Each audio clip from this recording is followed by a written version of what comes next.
ஒரு ஊர்ல ஆகாயம் எல்லாம் மேகங்கள் கருப்பாக ஆரம்பிச்சது. சில்லுன்னு காத்தும் வீசிக்கிட்டு இருந்துச்சு. ராமையா வரப்புல உட்காந்துக்கிட்டு ஆகாயத்தை கவலையா பாத்துக்கிட்டு இருந்தான். அவன் முகத்துல ஒரு குழப்பமும் கண்ணுல ஒரு பயமும் தெளிவாவே தெரிஞ்சுது.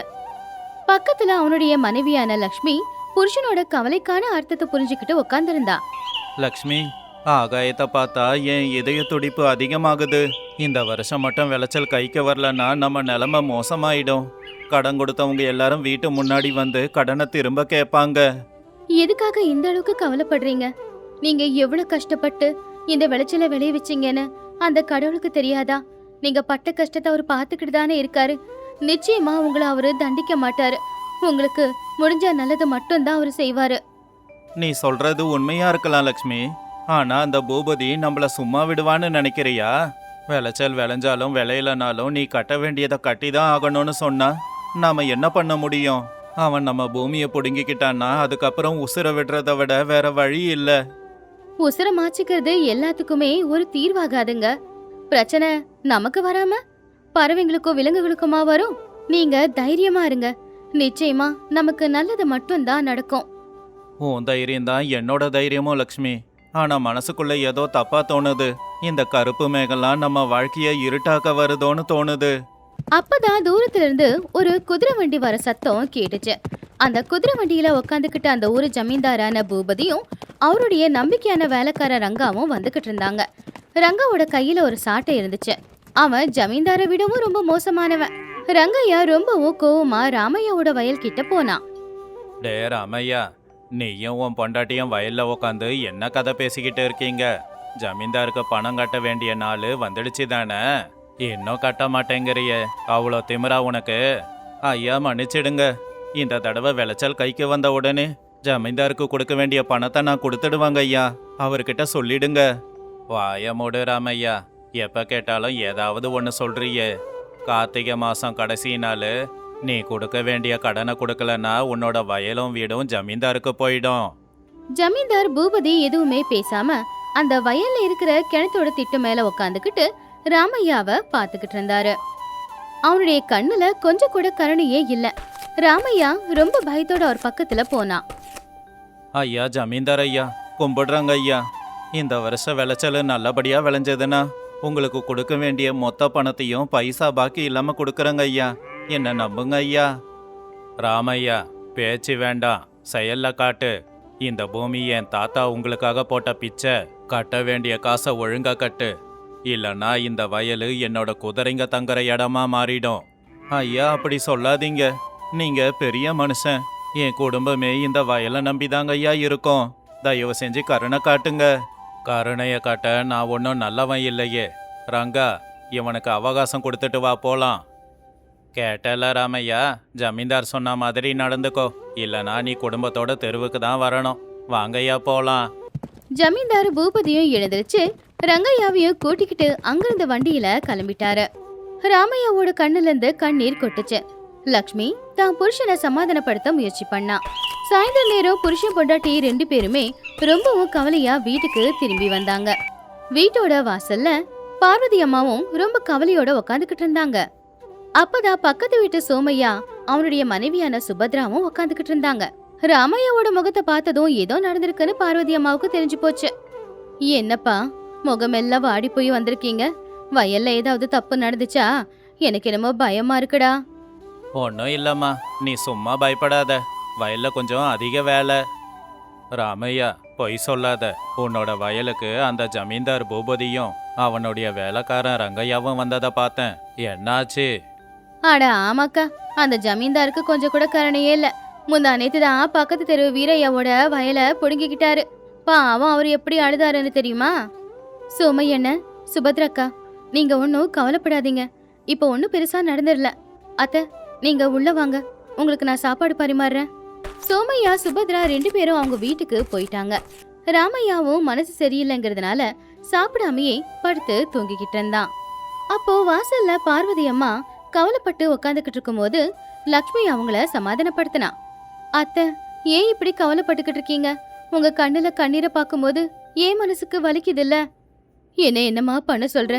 என் புள்ளையோட நிலைமையை நினைச்சா எனக்கு அழுகதான் வருது. அவன் அப்பாவி. ஆனா அந்த கருணையே இல்லாத பூபதி என் புள்ளைய ஏமாத்தி அந்த வயலை பொடுங்கிக்கிட்டா அதுக்கப்புறம் நாம எல்லாரும் ஒன்னா சேர்ந்து சாக வேண்டியதுதான்.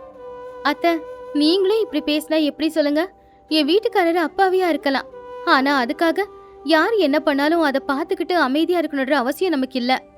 இன்னைக்கு அந்த பூபதி பேசுனதை கேட்டு என் ரத்தம் கொதிச்சுது. ஆனா லக்ஷ்மி, நாம ஏழைங்க. அந்த ஜமீன்தார் கிட்ட அதிகாரமும் இருக்கு, பணமும் இருக்கு. அவன் முன்னாடி நின்னு நம்மளால என்ன பண்ண முடியும் சொல்லு? அத்தை, நேரம் வரும்போது நான் செய்ய வேண்டியதை செய்யறேன். நீங்க கவலைப்படாதீங்க. ஆனா இந்த விஷயத்த அவர்கிட்ட மட்டும் சொல்லிடாதீங்க. பாவம், பயப்படுவாரு, குழப்பமும் அடைவாரு. சரி லக்ஷ்மி, உன் அறிவு மேல எனக்கு நம்பிக்கை இருக்கு. ஆனா பாத்துமா, அந்த பூபதி சாதாரண ஆளு கிடையாது. அவன்கிட்ட மோதுறது சாவோட மோதுற மாதிரி தான். எப்பவும் நியாயம்தான் அத்தை ஜெயிக்கும். நீங்க எதுக்கும் பயப்படாதீங்க. அன்னைக்கு ராத்திரி இடி மின்னல் சத்தத்தோட பயங்கரமா மழை பெய்ய ஆரம்பிச்சது. எந்த அளவுக்கு மழைனா கொஞ்சம் கூட நிக்காம அந்த மழை பெஞ்சுக்கிட்டே தான் இருந்துச்சு. மழை பெய்யறத பார்த்து ராத்திரி முழுக்க ராமையா தூங்கவும் இல்ல. அடுத்த நாள் காலையில விடிஞ்சதோ இல்லையோ, ராமையா வயலுக்கு வேகமா ஓடி வந்து பார்த்தா வயல்ல விளைஞ்சிருந்த விளைச்சல் எல்லாமே மண்ணோட மண்ணா போச்சு. ஐயோ கடவுளே, என் வாழ்க்கையே வீணா போச்சு. என் விளைச்சல் எல்லாமே வீணா போயிடுச்சு. இப்ப அந்த ஜமீன்தார் பூபதிக்கும் என் அம்மாவுக்கும் நான் என்ன பதில சொல்ல போறேன்? என்னங்க, அழாதீங்க. நமக்கு எவ்வளவு கஷ்டம் வந்தாலும் நம்ம தைரியத்தை நம்ம இழக்கவே கூடாது. வாங்க, நம்ம வீட்டுக்கு போலாம். லக்ஷ்மி, என்னை விட்டுடு. நான் ஏதாவது கிணத்துலயோ குளத்துலயோ விழுந்து செத்து போறேன். என் அம்மா அங்க பட்டினியா இருக்காங்க. ஆனா நான் நம்ம குடும்ப கௌரவத்தை தெருவுக்கு கொண்டு வந்துட்டேன். நான் இருக்கக்கூடாது. தயவு செஞ்சு இப்படி பேசாதீங்க. உங்க பின்னாடி உங்களை நம்பி வாழ்ற நானும் அத்தையும் இருக்கோம். எல்லாமே சரியாயிடும். என் பின்னாடி தைரியமா வாங்க, வீட்டுக்கு போலாம். அப்படி ராமையாவ சமாதானப்படுத்தி லக்ஷ்மி வீட்டுக்கு கூட்டிக்கிட்டு வந்தா. ஆனா அவங்க நேரம் ரொம்ப கெட்டதா இருந்துச்சு. அவங்க வீட்டுக்கு வந்து கொஞ்ச நேரத்திலேயே ரங்கையா சில அடியாட்களோட சேர்ந்து ராமையா வீட்டுக்கு வந்தான். டே ராமையா, வெளியில வா. விளைச்சல் வீணா போச்சுன்னு வீட்டுக்குள்ள அழுதுகிட்டு உக்காராத. ஜமீன்தார் உன்னை கூப்பிட்டுருக்காரு, பஞ்சாயத்துக்கு உடனே வா. ஐயா, விளைச்சல் எல்லாம் வீணா போச்சுங்க ஐயா. எல்லாத்தையும் இழந்து நிக்கிறேன். வயசான எங்க அம்மாவுக்கு கூட சாப்பாடு போட முடியல. இப்ப பஞ்சாயத்துக்கு கூப்பிட்டா எப்படிங்க? இதெல்லாம் அங்க பஞ்சாயத்துக்கு வந்து பேசு. மரியாதையா வரியா, இல்ல ஆளுங்களை வச்சு இழுத்துக்கிட்டு போகவா? வா. ரங்கையா ராமையாவை வலுக்கட்டாயமா எடுத்துக்கிட்டு பஞ்சாயத்துக்கு கூட்டிக்கிட்டு போனா. அப்போ லக்ஷ்மியும் பார்வதி அம்மாவும் கூட அவங்க பின்னாடியே பஞ்சாயத்துக்கு வந்தாங்க. ஊஜனுங்க எல்லாருமே வேகமா வந்தாங்க. ஊர் பஞ்சாயத்துல ஜமீன்தாரான பூபதி ரொம்பவும் பந்தாவா உட்காந்துக்கிட்டு இருந்தாரு.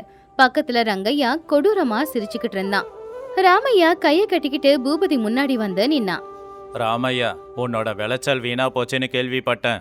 ஆனா அதுக்கும் எனக்கும் சம்பந்தம் இல்ல. எனக்கு கொடுக்க வேண்டிய பணத்தை கொடு, இல்லைன்னா உன்னோட வீடும் வயலும் எனக்கு சொந்தமாயிடும். ஐயா ஜமீன்தார் ஐயா, கொஞ்சம் கருணை காட்டுங்க ஐயா. விளைச்சல் வீணா போனதுல நானே கஷ்டத்துல இருக்கேன். 1 வருஷம் அவகாசம் கொடுங்க ஐயா, பணத்தை கொடுக்கறேன். இல்ல ராமையா, எல்லாருக்கும் ஒரே நிபந்தனை தான். பணம் கட்டலைன்னா உன் வீடு உனக்கு இல்ல. டே, அவன் வீட்டுக்கு பூட்டு போடுங்க. ராமையா பதில் சொல்ல முடியாம கண்ணுல கண்ணீரோட இருக்கும்போது லக்ஷ்மி வந்து ராமையாவை பின்னாடி தள்ளி அவன் முன்னாடி வந்து நின்னான். லக்ஷ்மி ரொம்பவும் கோவமா, ஐயா ஒரு நிமிஷம், நாங்க எதுக்கு பணம் கட்டணும்? நாங்க என்ன தப்பு பண்ணோன்னு எங்க வீட்டை ஏலம் போட போறீங்க? என்ன இது? ஒரு பொண்ணுக்கு ஏன் முன்னாடியே நின்னு பேசுற அளவுக்கு தைரியமா? ராமையா, உன் பொண்டாட்டிய வாய மூட சொல்லு. ஏன் புருஷன் அப்பாவியா இருக்கலாம், ஆனா நான் ஒன்னும் அப்பாவியும் கிடையாது, முட்டாளும் கிடையாது. எனக்கு எல்லாமே தெரியும். விளைச்சலெல்லாம் இழந்து நிக்கிற விவசாயிங்க கிட்ட யாருமே எந்த வரியும் கட்ட சொல்ல மாட்டாங்க. ஏய், என்ன திமிரா? ஜமீன்தாரிய எதிர்த்து பேசுற? நாக்க வெட்டி துண்டு துண்டாக்கிடுவேன் பாத்துக்கோ. ரங்கையா, இன்னொரு வார்த்தை பேசுன நாக்க இழுத்து வச்சு வெட்டிடுவேன். நான் பேசுறது உன்கிட்ட இல்ல, உன் முதலாளி கிட்ட. ஐயா, ஊஜனுங்க வேணும்னா உங்க மிரட்டலுக்கு பயந்து போயிருக்கலாம், ஆனா நான் பயப்பட மாட்டேன். லக்ஷ்மி அவ்வளவு தைரியமா பேசுறத பார்த்து ஊருக்காரங்க எல்லாருமே ஆச்சரியப்பட்டாங்க. அப்போ ராமையா பார்வதி அம்மாவுக்கும் கூட ஒரு தைரியம் தான் வந்துச்சு. ஜமீன்தார் கூட ஒரு நிமிஷம் மனசுக்குள்ள கொஞ்சம் யோசிக்க ஆரம்பிச்சான். என்ன இது? இந்த பொண்ணு இவ்வளோ தைரியமா பேசுது. இத ஊர்க்காரங்க எல்லாருமே பார்த்துக்கிட்டு இருக்காங்க. இப்ப நான் இவளுக்கு எதிரா எதனா பேசனா அப்புறம் ஊர்க்காரங்க எல்லாருமே இவ பக்கம் போய் நின்னுடுவாங்க. லக்ஷ்மி, நீ எல்லாரும் முன்னாடியும் என்ன அவமானப்படுத்துற. அரசாங்கம் போட்ட விதிப்படி தான் நான் எல்லார்கிட்டயும் பணம் வாங்குறேன். பொய், பச்சை பொய். அரசாங்கமே விளைச்சலை இழந்து விவசாயி கஷ்டப்படும் போது அவன் வரி கட்ட வேண்டிய அவசியம் இல்லைன்னு சொல்லிருக்காங்க. ஆனா நீங்க அத மறைச்சி அரசாங்கத்தோட பேரு சொல்லி எங்க கிட்ட பணம் வாங்கி அத நீங்க அனுபவிக்க பாக்குறீங்க. உனக்கு எவ்வளவு தைரியம் இருந்தா என் மேல பழி போடுவ? உன்கிட்ட எதனா ஆதாரம் இருக்கா? இருக்கு, என்கிட்ட சாட்சி இருக்கு. நீங்க போன தடவை வரி வசூல் பண்ணதுக்கு ரசீது வச்சிருக்கீங்களா? ஆனா அதை எங்க கிட்ட காட்டாம இந்த தடவையும் வரி வசூல் பண்றீங்க. நான் இப்பவே ஜில்லாதிகாரிக்கு மனு போட போறேன். எங்க ஊர் பிரசிடென்ட் எங்க கிட்ட இந்த பணம் வாங்கி அது அரசாங்கத்துக்கு கட்டாம ஏமாத்துறாருன்னு. ஆமா, லக்ஷ்மி சொல்றது உண்மைதான். நாங்க லக்ஷ்மி சொல்றதையே கேக்குறோம். உங்க மேல புகார் எழுதி நாங்க ஜில்லா அதிகாரி கிட்ட புகார கொடுக்கறோம். ஆமா, நானும் லக்ஷ்மிக்கு துணையா தான் இருக்க போறேன். நீங்க என்ன பண்ணாலும் பரவாயில்ல, ஆனா உங்களை பத்தி நாங்க ஜில்லாதிகாரிக்கு தெரிவிப்போம். இதுவரைக்கும் கோவமா இருந்த லக்ஷ்மி இப்போ கண்ணுல கண்ணீரோட மறுபடியும் பேச ஆரம்பிச்சா. அவ கண்ணுல இருந்து வந்த கண்ணீர் எல்லாருடைய மனசையும் மாத்துச்சு. ஜமீன்தார் ஐயா, எங்க கைய பாத்தீங்களா? மண்ணுல இறங்கி கஷ்டப்பட்டு விவசாயம் செஞ்ச கைங்க இது. மழை வந்துச்சுன்னா சந்தோஷப்படுவோம், வெள்ளம் வந்துச்சுன்னா எல்லாமே போச்சுன்னு வருத்தப்படுவோம். எங்க வயித்துல அடிச்சு நீங்க மாடி வீடு கட்டிக்கிட்டா அது நாசமாதான் போகும். ஆமாங்க ஐயா, எங்க வீட்டுல குடிக்கவே கஞ்சி இல்ல. வயசானவங்க பட்டினியா இருக்காங்க. இந்த நிலைமையில பணத்தை எப்படி கட்ட முடியும்? இந்த மாதிரி ஏழைங்க வயித்துல அடிச்சு எங்க வீட்டை நீங்க ஜப்தி பண்ணீங்க அப்படின்னா உங்க வீட்டுக்கு முன்னாடியே நாங்க விஷம் குடிச்சு செத்து போவோம். அந்த பாவம் உங்களை மட்டும் இல்ல, உங்களுடைய அடுத்த தலைமுறையை கூட சுத்தி நீங்க எல்லாம் நாசமாயிடுவீங்க அப்படின்னு லக்ஷ்மி கண்ணுல கண்ணீரோடவும் கண்ணுல கோவத்தோடவும் சொன்னதை கேட்டு அங்க இருக்கிற எல்லாருடைய கண்ணும் ஈரமாச்சு. ஏன், ஜமீன்தாரும் ஒரு நிமிஷம் ஆடி போயிட்டாரு. அவருக்கும் லக்ஷ்மி சொன்னதுல ஒரு வருத்தம் இருந்துச்சு. லக்ஷ்மி, இத்தனை நாளா நான் ரொம்ப தப்பா நடந்துக்கிட்டேன். ஆனா உன் கண்ணீரு என் மனச மாத்தி இருக்கு. என்ன இதுக்காக மன்னிச்சிடு. ஐயா, அப்படின்னா இந்த பணத்தை என்னங்க ஐயா பண்றது? ரங்கையா, வாய மூடு. ராமையா மட்டும் கிடையாது. இந்த வருஷம் யாரெல்லாம் விளைச்சலை இழந்திருக்கீங்களோ அவங்க யாரும் பணம் கட்ட தேவையில்லை. அது மட்டும் இல்ல, உங்களுக்கு நிவாரணம் கொடுக்க சொல்லி அரசாங்கத்துக்கிட்ட சொல்றேன். உண்மையாவா ஐயா? உங்களுக்கு ரொம்ப பெரிய மனசுங்க ஐயா. உங்களுக்கு ரொம்ப நன்றி. ஜமீன்தார் ஐயா, நீங்க எடுத்த முடிவுக்கு ரொம்ப நன்றி. ஒரு நல்ல தலைவனுக்கு அழகு எது தெரியுமா? மக்களை கஷ்டப்படாம அவங்க கஷ்டத்துல துணையா இருக்கிறது மட்டும்தான். என் மருமக லக்ஷ்மி உண்மையிலேயே மகாலட்சுமி தான். என் குடும்பத்தையும் இந்த ஊரையும் காப்பாத்திருக்கா. ஊஜனங்க எல்லாரும் லக்ஷ்மியோட தைரியத்தையும் அவளுடைய நல்ல குணத்தையும் மனசார பாராட்டினாங்க. அப்ப ராமையா அவனுடைய மனைவிய ரொம்பவும் பெருமையான பார்வையோட பார்த்தான். அன்னையில இருந்து அந்த கிராமத்துல ஜமீன்தார் பூபதியோட அதிகாரமும் ஆட்டமும் செல்லுபடியாகவே இல்ல. இந்த கதையில இருக்கிற நீதி என்னன்னா, ஏழைங்க கஷ்டப்படும் போது அவங்களுக்கு உதவி செய்யறதை விட்டுட்டு அந்த நேரத்திலே பொணம் தேனி கழுகு மாதிரி அவங்க கிட்ட இருக்கிறத உறிஞ்ச பார்த்தா அவங்க கொட்டத்தை நாம தைரியமா அடக்கணும். ஆகாயம் இப்போ மப்பு மந்தாரமுமா இருந்துச்சு. ஊரோட எல்லையில இருக்கிற ஆத்துக்கிட்ட கனகா ஊர்க்காரங்களோட அழுக்கு துணி எல்லாத்தையுமே பாறையில போட்டு துவச்சுக்கிட்டு இருந்தா. பாவம், அவ கையெல்லாம் செவந்து போச்சு. பாவம், 2 நாளா வயித்துல வெறும் தண்ணியை தவிர வேற எதுவுமே இல்ல. கடவுளே, இந்த துணியில இருக்கிற அழுக்க போறதுக்காக இந்த பாறையில அடிச்சு அடிச்சு துவைக்கிறேன். இந்த துணியில இருக்கிற அழுக்கு வேணும்னா போகலாம், ஆனா என் வாழ்க்கையில இருக்கிற இந்த கரை மட்டும் போகவே போகாது போல. பசியும் பட்டியும் தான் என்னோட வாழ்க்கையா? இந்த துணியெல்லாம் துவைக்கும் போது என் கையை வலிக்கிறத விட என் புருஷப்படுற கஷ்டத்தை பார்க்கும் போது என்னோட மனசுதான் அதிகமா வலிக்குது. ஜுரத்தால உடம்பு கொதிக்கும் போது கூட விறகு வெட்டிட்டு வரேன்னு காட்டுக்கு போயிருக்காரே, அந்த கடவுள் எதுக்காக தான் எங்களை படைச்சானோ, இப்ப எதுக்காக தான் எங்களை இவ்ளோ கஷ்டப்படுத்துறானோ? அப்பதான் அந்த பக்கமா அவளுடைய புருஷனான சூரையா தலையில சுமக்க முடியாத அளவுக்கு ஒரு விறகு சுமைய சுமந்துக்கிட்டு அடி மேல அடி எடுத்து வச்சு நடந்து வந்துகிட்டு இருந்தான். பாவம், அவன் உடம்பு எலும்பு கூடு மாதிரி இருந்துச்சு. கை காலெல்லாம் நடுங்கிக்கிட்டு இருந்துச்சு. கனகா, இன்னுமா இந்த துணியெல்லாம் துவைச்சிக்கிட்டு இருக்க? இவ்வளோ துணியை துவைச்சி உன் கையெல்லாம் காப்பு காய்ச்சி போயிருக்கு. என்னால் இதை சுத்தமாக பார்க்க முடியல. நான் உசுரோடு இருக்கும்போதே என் பொண்டாட்டி இவ்வளோ கஷ்டப்படுறா அப்படின்னா நான் உசுரோடு இருந்து என்ன பிரயோஜனம்னு தோணுது. என்னோட கைக்கு ஒண்ணுமே ஆகலைங்க.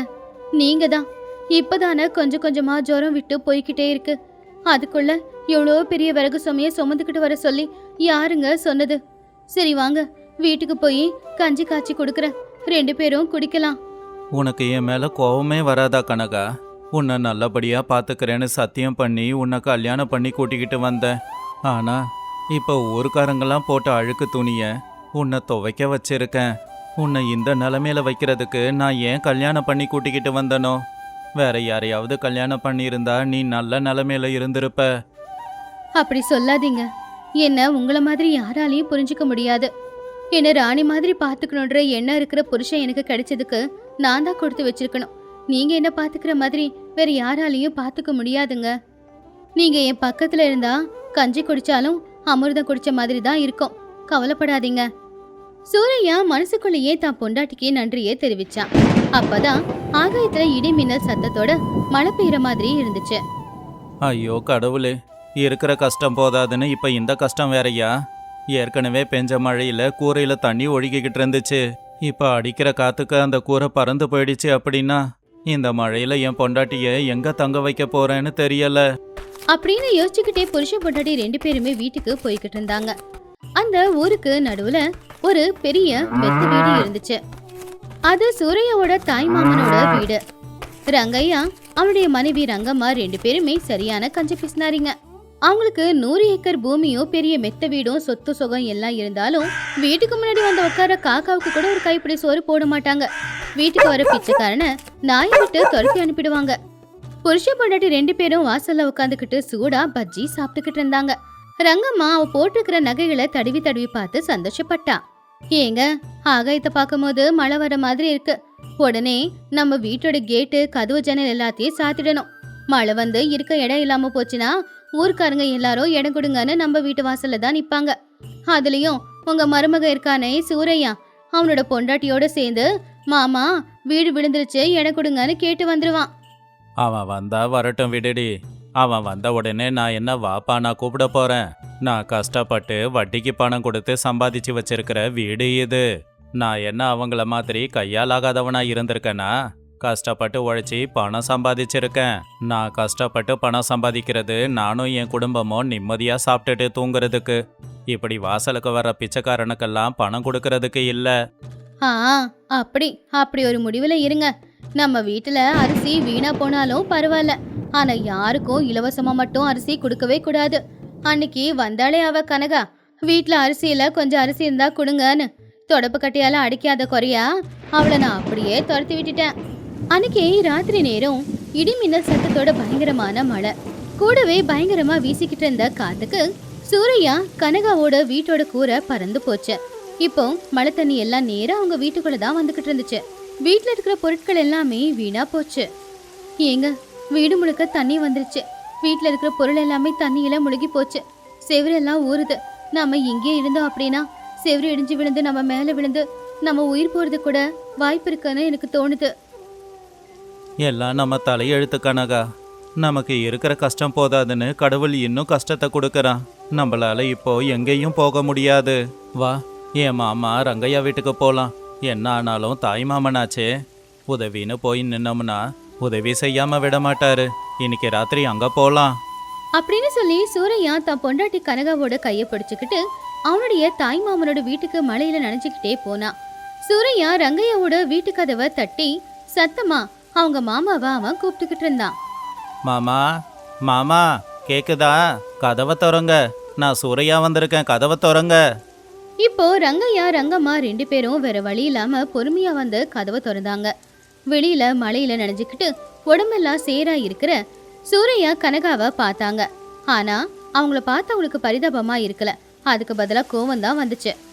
என்னடா, ஒரு நேரங்காலம் இல்லையா? எப்ப வேணும்னாலும் யார் வீட்டு கதவு வேணும்னு தட்டுவீங்களா? கொஞ்சமாவது வெக்கமான சுடு சொரணை இருந்தா இப்படி எல்லாம் பண்ணுவீங்களா?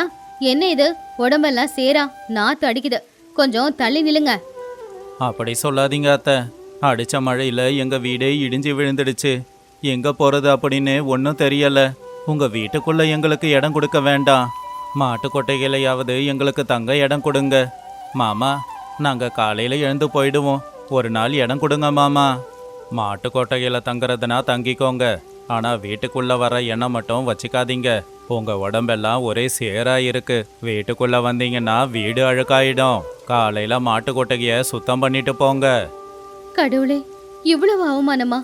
ஏழைகளா இருந்தா உறவுகள் கூட நம்மள மதிக்காது அப்படிங்கறது உண்மைதான் போல. கதவை சாத்திக்கிட்டு வீட்டுக்குள்ள அமைதியா இருக்கிற உங்களுக்கு எங்க தெரியும் எங்க ஏழைங்களோட கஷ்டம்? இவங்கெல்லாம் நிச்சயமா மனுஷங்களே இல்ல.